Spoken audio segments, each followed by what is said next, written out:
Шаңызға ассалаумағалейкум. Бүгін үйге келіп қалдық. Үйдің сырты мынандай болып жатыр. Қазір почти бітті. Пеноплекспен қаптап, тілім келмей қалды ғой құрсын. Пеноплекспен қаптап, міне есігімізді салып қойғанбыз уже. Есікпен қазір үйді құлттап кетіп жүрміз. Террасаның көрінісі. Мына жақты құдай қаласа бүгін жігіттер аяқтайды.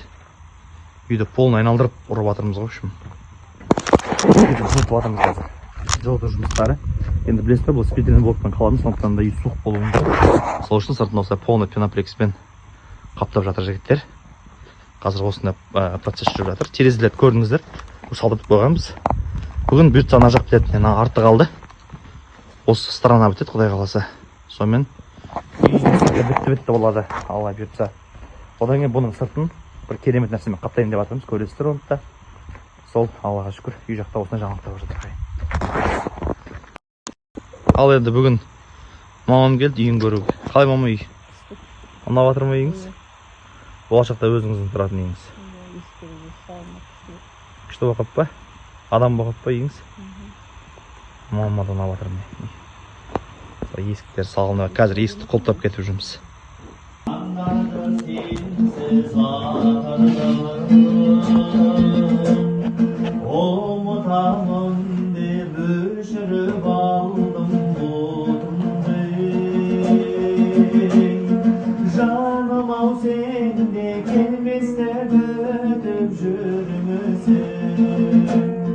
Жас жүрегіңе тұмар қылып жазып атымды.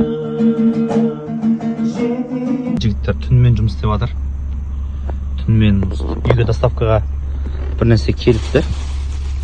Мына доставка, мына жақтан доставканы қараңыздар. Бұл не нәрсе екен, қазір шамалдан кейін мен сіздерге көрсетемін. Өйткені бір мықты доставка келді маған бүгін. Не доставка деп ойлайсыздар? Қазір шамалдан көрсетіп сіздерге. Сәл сабырсыз болыңыздар. Қалайсыздар? Менде мынандай сұрақ болып тұр. Ну, в общем, мен мына үйді 2022-де сатып алып қойғанмын, скотлованы. Бірақ бұл үйдің бізге кілтін 2024-тің августінде берді. Кілтін беріп қойды. Бірақ жаңағындай техпаспорт еш нәрсе берген жоқ бізге. Бұл үйге кіргізген де жоқ. Бізді ремонтқа рұқсат берген жоқ.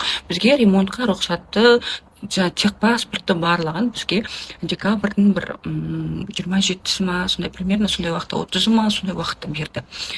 Сосын вот январдың уже 2-сінен бастап біз ремонтқа кірдік, ремонтқа рұқсат берді. Осы 2025-дің январынан бастап біз ремонт жасадық.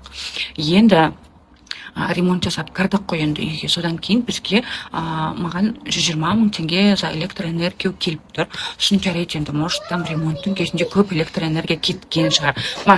Сосын может сондай көп шығып жатқан шығар деп мен төлей салдым. Жалпы барлық жаңағы жительдер тоже солай жасады. Сосын кешегі айда октябрьде маған отопленияға 60 мың теңге келіп тұр. Сосын енді в смысле дейсің ғой, енді оның алдыңғы айларды төлегем, мен тұрған уақыттардың барлығын төлегем. В смысле деп барсам, маған айтады, сіз деген 2024-тің августінде кілтті алғансыз, сол кезде үйді қабылдағансыз, мейлі сіз ол үйде тұрдыңыз ба, тұрмадыңыз ба, ол үйге кірдіңіз ба, кірмедіңіз ба, рұқсат берді ма, бермеді ма, о да біздің шаруамыз жоқ. Бірақ сен алған уақыттан бастап уже бұл үйдің собственнигі болып саналасың. Сол себептен 2024-тің жаңағы октябрь бар, ноябрь бар, декабрь бар, сол айлардың барлығына маған қарыз болып келген отопление. Ну, окей, хорошо, оны тоже төлеймін. Енді маған осы айға лифтіға 7100 теңге келіп тұр. Солай дұрыс па? Солай болады ма? Это нормально? А то мен ойлап отырмын енді, осы айда лифт, это нормально? А то мен ойлап отырмын енді, осы айда лифті келеді, келесі айда свет келеді, арғы айда су келеді. Хотя мен бұл үйде тұрған жоқпын, бұл үйді бізге берген жоқ. Біреуіміз біз бұл жаққа келіп тіпті даже біз ауасында жұтқан жоқпыз ғой. Потому что бізді жақындатқан жоқ. Ремонтқа рұқсат берген жоқ. Техпаспортымызды берген жоқ.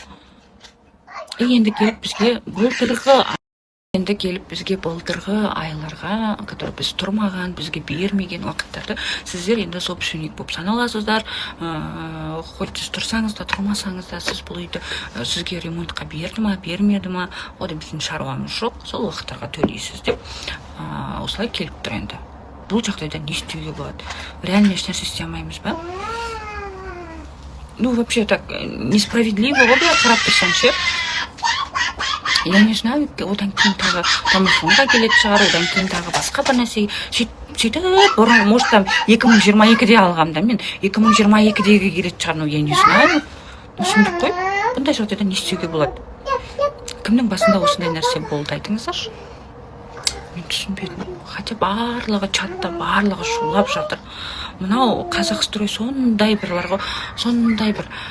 оңбаған компания ше. Шамаларыңыз жетсе, никогда Қазақстройдан үй алмаңыздар. Мен өзім осы Қазақстройдан үй алмаймын деп қашып жүріп мен эксклюзивтен үй алғам. И соңында эксклюзивпен Қазақстройге қосылып кетті дағы, бізді енді Қазақстройда кетті аяғысына. Енді біз КСК-ға барсақ, біз жасамаймыз. Типа, лифтіға хабарласыңдар дейді. Ну, конечно, жатып, а давай жаңағы 2023-тегі тұрмаған уақыттарға қарыз қыласыңдар. А давай бүйттік деп. Мне кажется, жатып алып, просто ақша жасау сияқты. Мен кеше бұқтап қораладым. Мен өзім кеше настроением болмай тұрған, реально ше. Ал бірақ бар ғой кеше мен реально айғайластым. Мен деген бүйтіп айғайласатын адам емес едім ше. Мен всегда, ну ладно деп бүйтіп. Всегда ай сайын келемін, 10 күні келемін консулға, 10 күні төлеп тастайтын адаммын ше. Кешеге ерексіп төлеген жоқпын. Осы айда тоже чат енді қырғын болады. Ұрысып жатыр, қырылып жатыр.